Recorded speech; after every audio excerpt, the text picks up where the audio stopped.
Bwana Yesu asifiwe. Ninapenda kuwakaribisha tena wapenzi wa kipindi kizuri, kipindi pendwa cha lesoni katika robo hii ya pili, na leo likiwa ni somo la 3, somo la pekee sana ambalo lina kichwa kinachosema kiburi dhidi ya unyenyekevu. Na leo tutaangalia mambo makuu ambayo kwa nini tunapaswa kujifunza katika wiki hii.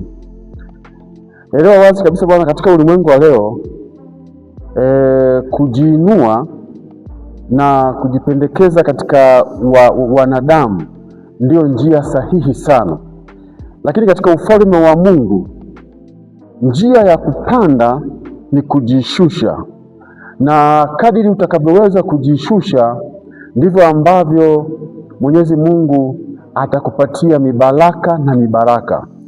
Kwa hiyo kuwa na viburi na kukosa unyenyekevu sio kanuni za mbingu, na ndio maana waandishi hawa tunapenda tuangalie somo hili zuri, somo la pekee, ya kwamba unyenyekevu unahitajiwa kufanyika ili tuweze kuwa na mahusiano mazuri na Mungu wa mbinguni.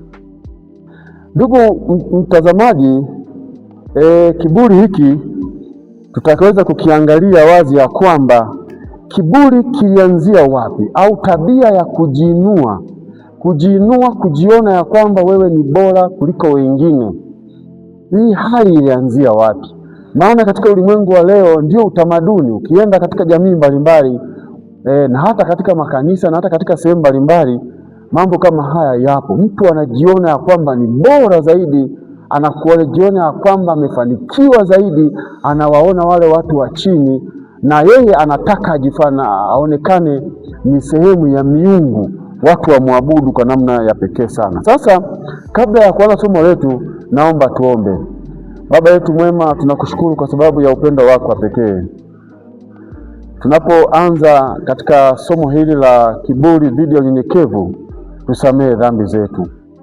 Mbariki mtazamaji na msikilizaji, endelea kumfunua kwa namna ya pekee sana, msaidie pale alipo.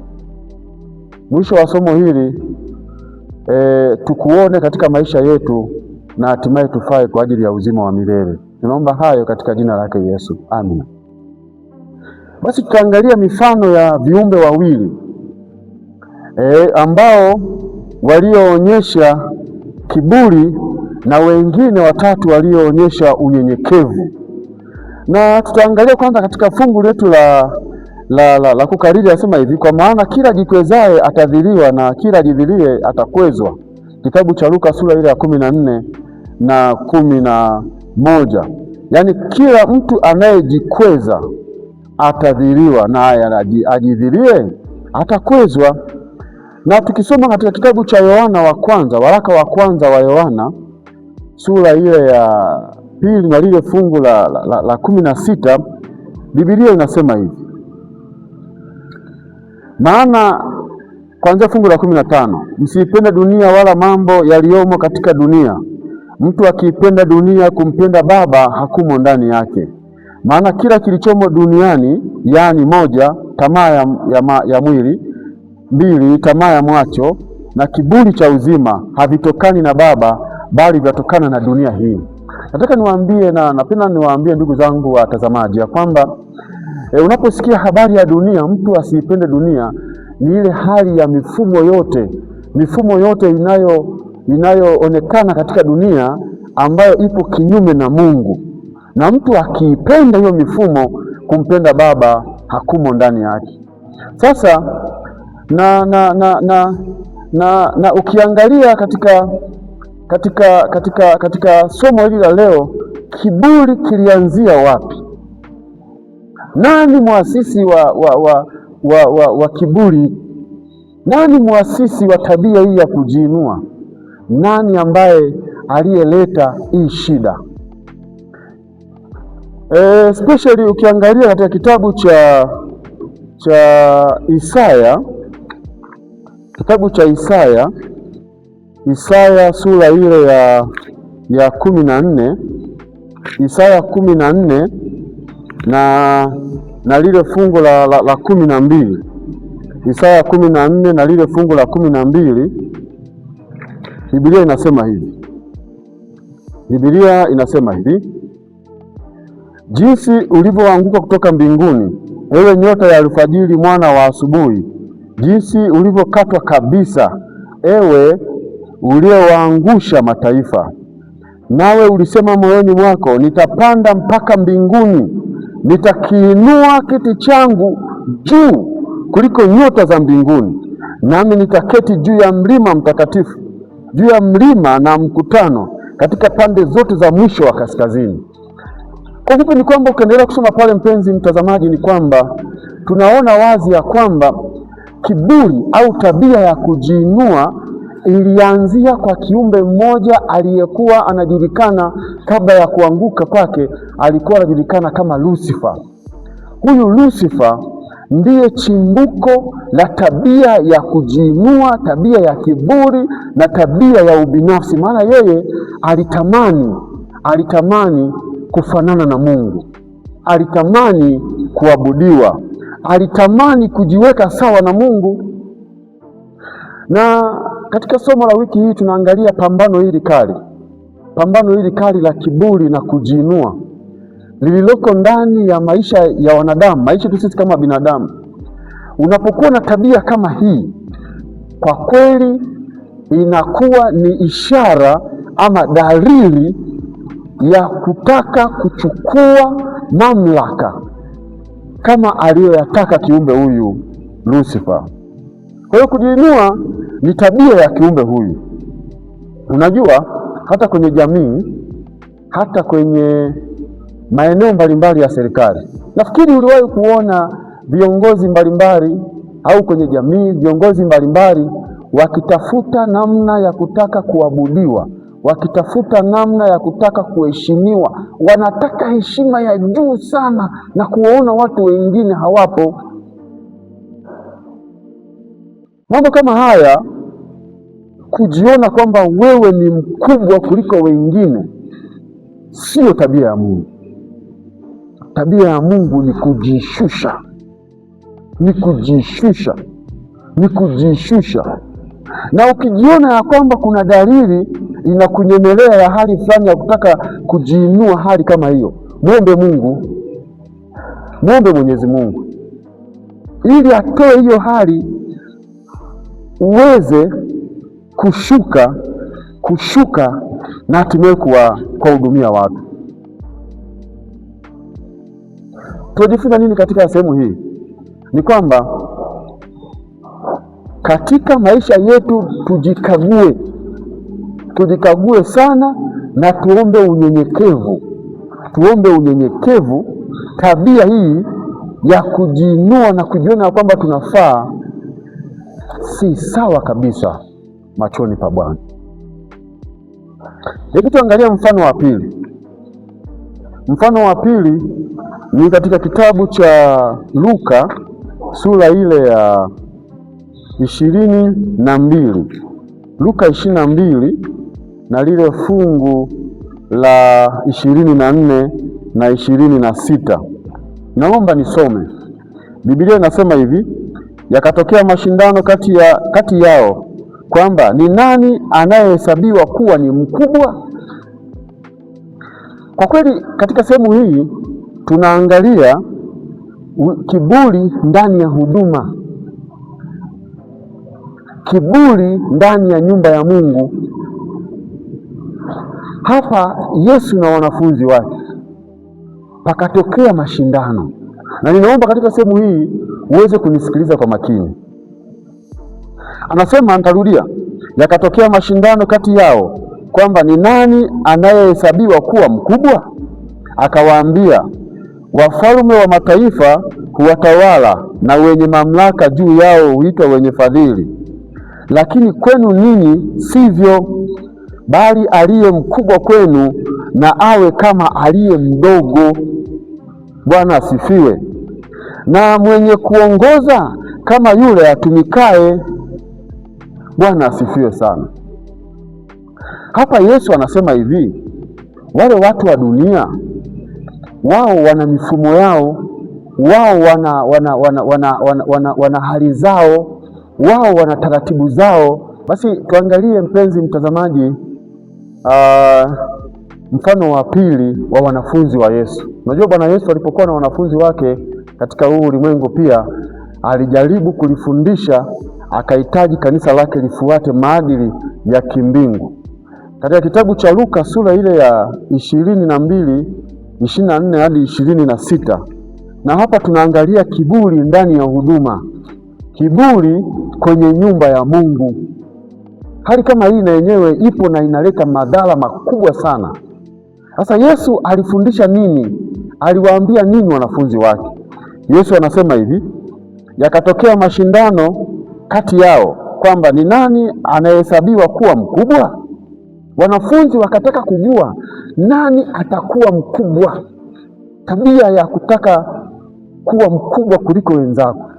Yesu akawaambia, wafalme wa mataifa watawala na wenye mamlaka juu yao huitwa wenye fadhili, lakini kwenu ninyi sivyo, bali aliye mkubwa kwenu na awe kama aliye mdogo, na mwenye kuongoza kama yule atumikaye. Unaona, Yesu anasema, unajua nataka niwaambie kitu kimoja. Ukienda kule duniani ukijishusha na kunyenyekea, ukijishusha na kunyenyekea, unaonekana kama mtu dhaifu sana, mtu ambaye hufai kabisa. Yaani wewe kiongozi wa juu ujishushe. Cheo ulichopewa ni kwa ajili ya kuwatumikia watu huko duniani, hata kanisani. Sio watu wa kutumikia wewe. Umeletewa mafomu, umeletewa mafaili, umeletewa makaratasi, saini watu waende. Kwa hiyo ukijishusha kule duniani ukawa mnyenyekevu sana, unaonekana kuwa dhaifu, lakini ni kinyume chake kwa Mungu au kanisani. Ukinyenyekea na ukajishusha ni ushindi na nguvu kubwa miongoni mwa wacha Mungu. Bwana asifiwe sana. Na ndio Yesu atupendekelea jambo hili. Tunapokuwa kanisani tusiwe na viburi, tusipende kuabudiwa, tujishushe, tuwatumikie watu. Na hata kama ukiangalia kwenye makanisa mengi, hali kama hii ipo na inafanya kazi, na zipo lugha ambazo zinatumiwa na kutengenezwa za kistaarabu fulani. Utakuta mtu wanamtambulisha, kumtambulisha sio vibaya, lakini wanampa ile heshima na hadhi ya juu mno kanisani. Ukiangalia nyuma yake kuna viburi vya kujiinua miongoni mwa viongozi ambao wanataka iwe heshima. Ukitaka kufuatilia hili, basi utembelewe na kiongozi wewe unayenifuatilia hapa, alafu usimpe heshima ya kumkaribisha, usimpe heshima ya kumtambulisha, usimpe heshima anayoitaka, umwangalie tu. Ninakwambia utajua itakalo kupata. Ukikosea kumtambulisha hajisikii vizuri. Kwa hiyo mambo kama haya Yesu anasema tuwaachie wanasiasa. Sisi kama viongozi tuliomo ndani ya nyumba ya Mungu tukubali kujishusha. Tusitengeneze vimiungu fulani kwenye akili zetu kwamba tunaweza na tunafaa kuliko watu wengine. Kiburi, kutafuta ukubwa, kutafuta kujiinua, kutafuta kuonekana unaweza kuliko watu wengine, sio kanuni za kimbingu. Na ninapenda kuambia kwamba ukubwa katika nyumba ya Mungu haupimi kwa lundo la heshima na sifa. Ukubwa katika nyumba ya Mungu, usione unapewa heshima nyingi na sifa nyingi kwamba Mungu ndo anapenda. Ukubwa na heshima katika nyumba ya Mungu unapimwa kwa kuwatumikia watu, kwa kunyenyekea na kuwatumikia watu. Ndio ukubwa unapimwa kwa namna hiyo. Na kitu kama hiki utabidi uendelee kukifuatilia na hatimaye uweze kuchunguza ya kwamba ukuu wako unaonekana kwa kitu gani.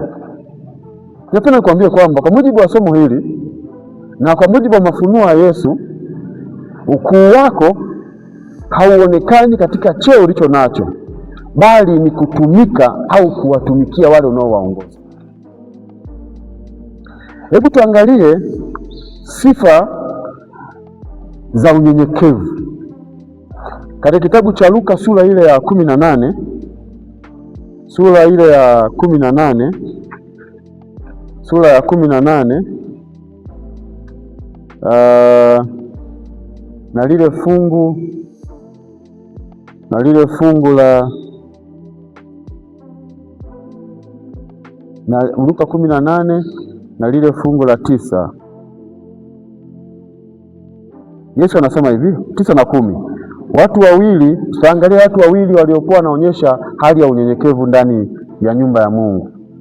Watu wawili walipanda kwenda hekaluni kusali. Luka 18 fungu la 10. Watu wawili walipanda hekaluni kwenda kusali, mmoja Farisayo na wa pili mtoza ushuru. Yule Farisayo akasimama akiomba hivi moyoni mwake, Mungu, nakushukuru kwa kuwa mimi si kama watu wengine, wanyang'anyi, wadhalimu, wazinzi, wala kama huyu mtoza ushuru. Mimi nafunga mara 2 kwa juma, kutoa zaka katika mapato yangu yote. Lakini huyo mtoza ushuru alisimama mbali, wala kuthubutu hata kuinua macho yake mbinguni, bali alijipiga kifuani akisema, Mungu, uniwie radhi mimi mwenye dhambi. Hapa kuna watu wawili, mmoja Farisayo na mwingine mtoza ushuru.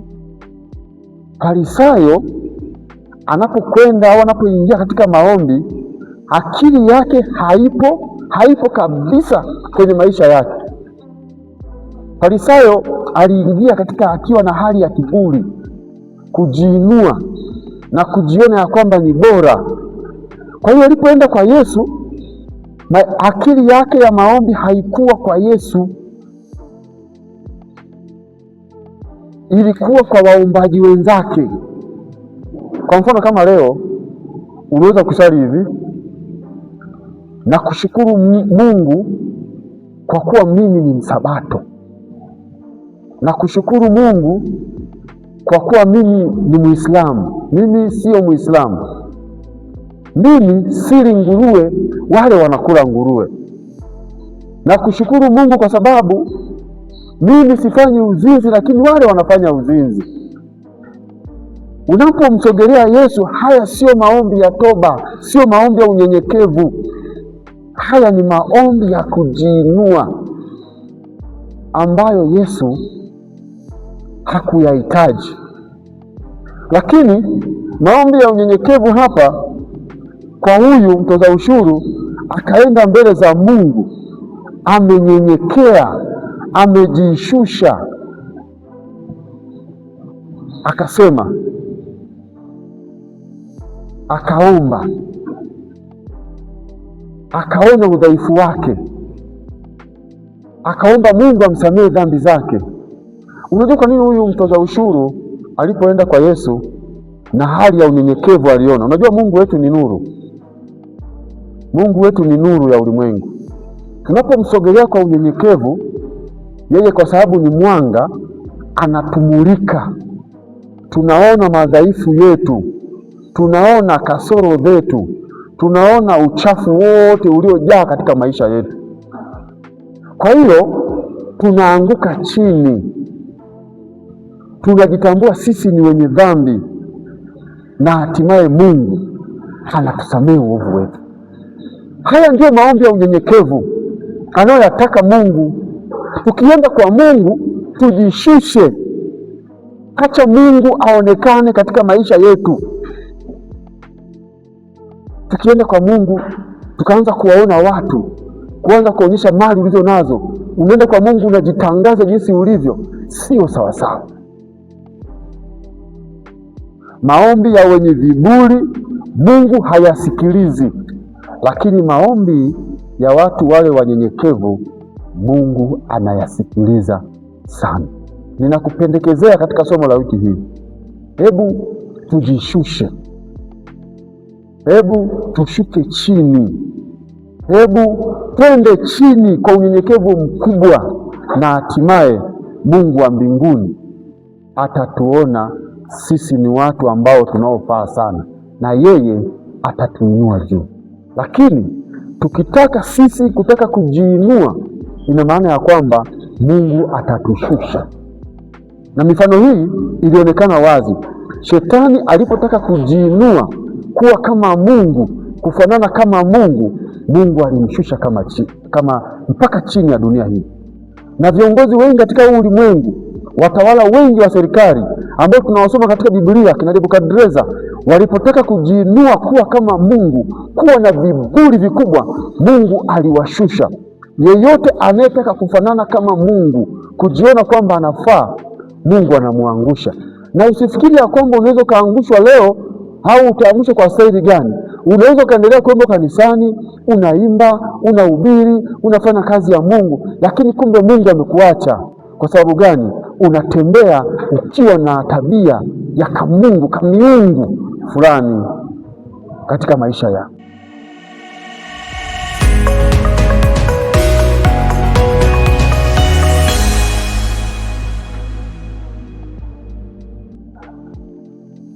Karibu tena mpenzi mtazamaji, katika mwendelezo tunapomalizia somo la wiki hii, na kama tulivyokwisha kuona, somo linasema kiburi dhidi ya unyenyekevu.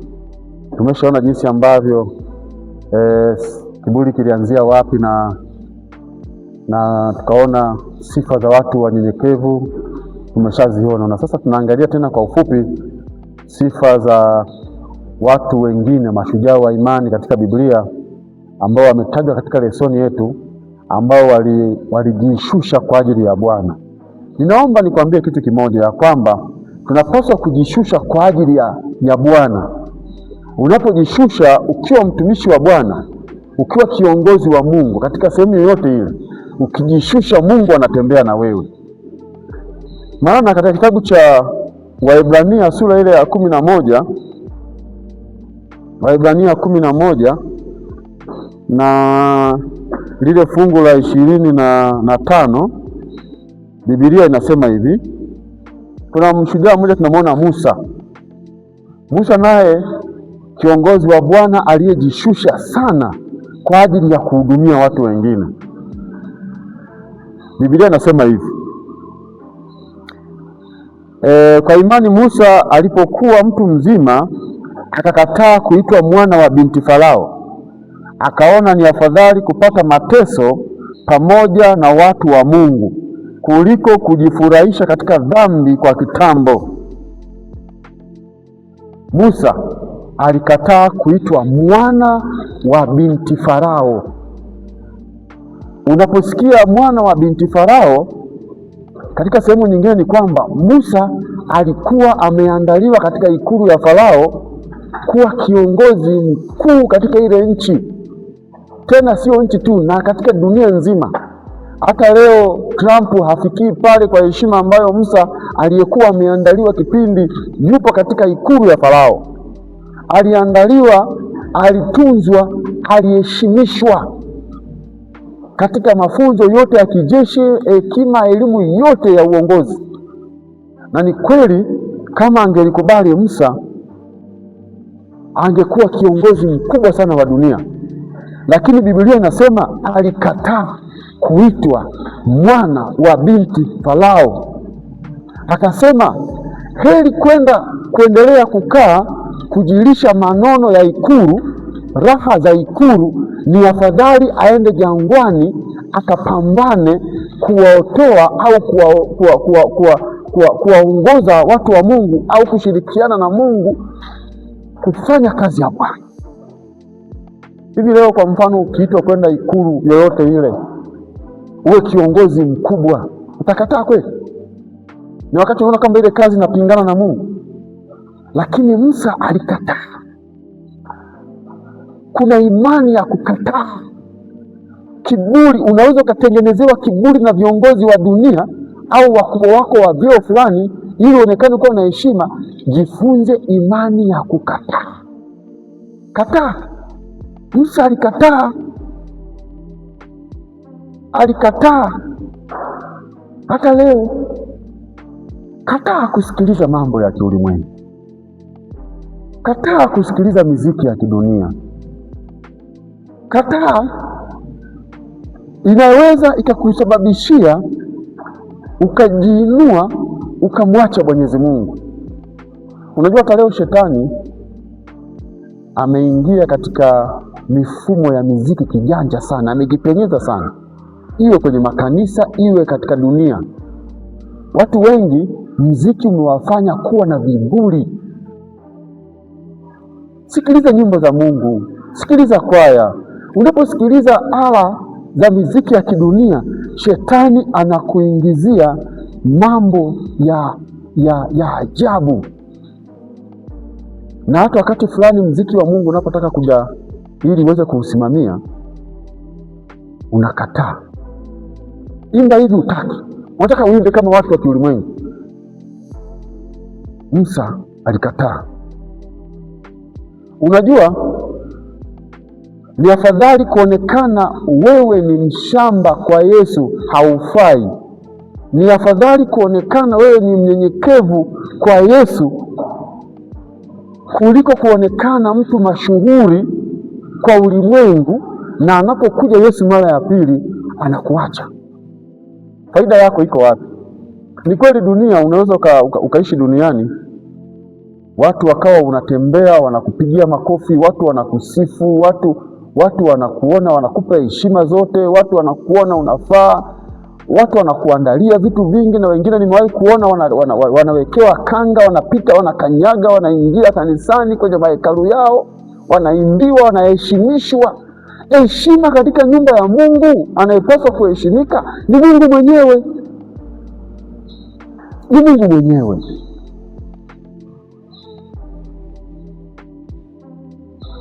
Ukihitaji kuinuliwa, ukihitaji kuwa bora, ukihitaji kuwa na kiburi, ukihitaji kuona wewe wenzako hawafai, labda unaimba vizuri wenzako hawafai, labda pengine unapiga gitaa vizuri wengine hawawezi, labda wewe unaimba sana bila mimi mambo hayaendi, bila mimi. Kwa Mungu hamna. Kwa Mungu ni kukubali kutumika. Hebu tuangalie Yesu, yeye kama kielelezo chetu, yeye alifanyaje? Wafilipi 2. Yesu ndiye kielelezo chetu katika sifa, katika hali ya unyenyekevu. Yesu ndiye kielelezo chetu popote pale, iwe serikalini, iwe kwenye jamii, iwe kanisani. Kubali kujishusha. Watu wakikuinua, watu wakikutukuza, hapana, kataa, kama alivyokataa Musa. Heshima na utukufu acha, mwachie Mungu. Tabia hii ya kujiinua, kujisifu, ya kiburi sio ya watu wa Mungu. Hebu angalia Yesu, Wafilipi 2 fungu la 5 hadi la 8. Wafilipi 2 fungu la 5 hadi la 8. Biblia inasema hivi: iweni na nia hiyo hiyo ndani yenu, ambayo ilikuwamo pia ndani ya Kristo Yesu. Haleluya! Ambaye yeye mwanzo alikuwa yu namna ya Mungu, naye hakuona kule kuwa sawa na Mungu kuwa ni kitu cha kushikamana nacho, bali alijifanya kuwa hana utukufu. Hana utukufu. Yesu alijifanya hana utukufu, akatoa namna ya mtumwa, akawa ana mfano wa wanadamu. Tena alipoonekana ana umbo kama mwanadamu, alijinyenyekeza. Bwana asifiwe. Alijinyenyekeza, akawa mtii hata mauti, na mauti ya msalaba. Yesu alijinyenyekeza. Mpenzi mtazamaji, somo la wiki hii linatufundisha kuondoa viburi, kujishusha katika utumishi wa Bwana. Yesu hakuona alikuwa ni Mungu. Yesu ni Mungu, alikuwa mbinguni, hakuona sawa kuwa sawa pamoja na Mungu, akajishusha, akajinyenyekeza, akawa mpole, mnyenyekevu, akashuka duniani, akaingia kwenye tumbo la mwanadamu, akawa mtii, alishikwa, akanyanyasika. Watu walimpiga wakisema kwamba wewe sio mfalme wa Wayahudi, kumbe ndio mfalme wa ulimwengu. Hakuona kugombania kile cheo, akawa mpole, mwana wa Mungu. Wakamshika, wakampeleka Golgotha, wakamning'iniza, wakamuua. Unyenyekevu hadi kifo. Unyenyekevu ndio sifa ya kimbingu. Jishushe, utumikie watu, sio watu wakutumikie wewe. Kiongozi bora ni yule anayejishusha na kuwatumikia wanadamu.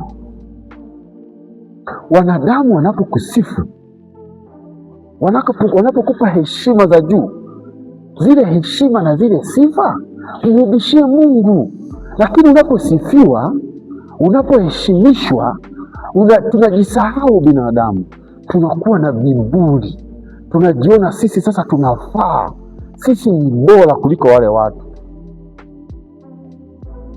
Kama wewe ni kiongozi ambaye Mungu amekuteua kuwa miongoni katika shamba la Bwana, au Mungu amekuteua kuwa kiongozi sehemu fulani kwenye serikali, Mungu amekuteua kuwa kiongozi kwenye jamii fulani, jishushe.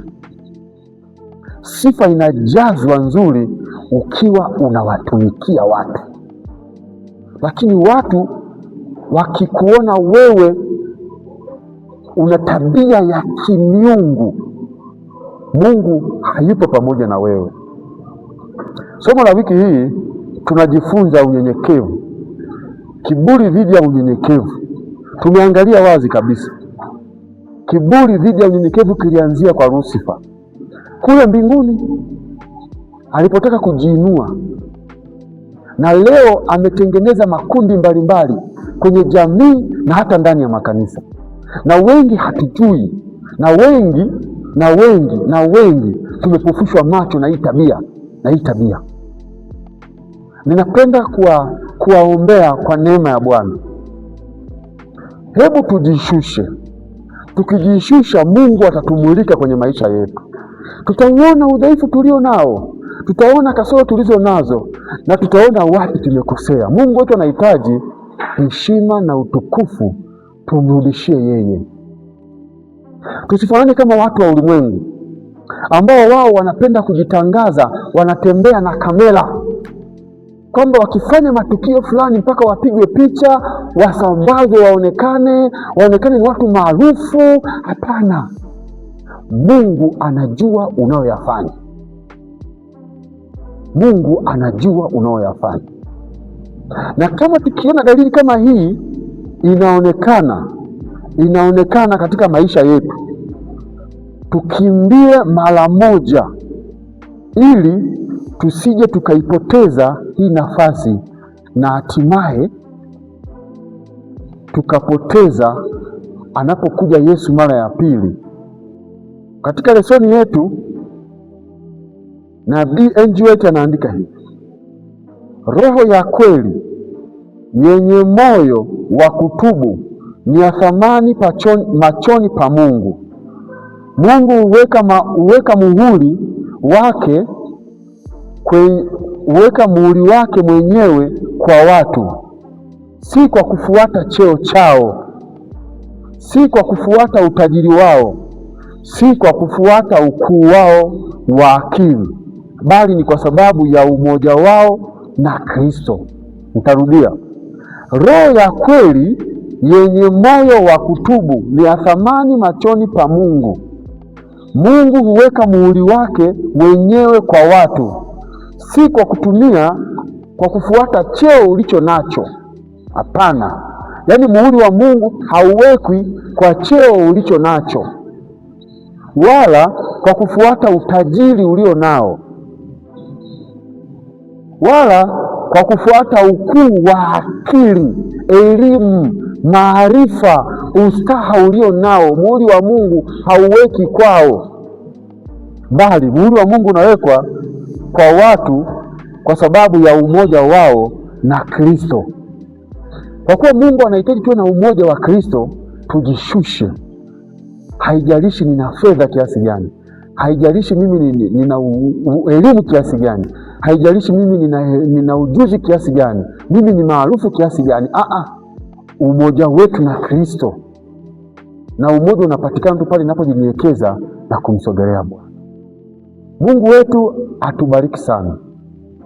Mungu wetu akubariki na wewe mtazamaji, unapoendelea kufuatilia haya masomo, na hasa somo la tatu litakalofuata ndani ya wiki ijayo. Bwana akubariki na atubariki sote katika jina lake Yesu. Amen.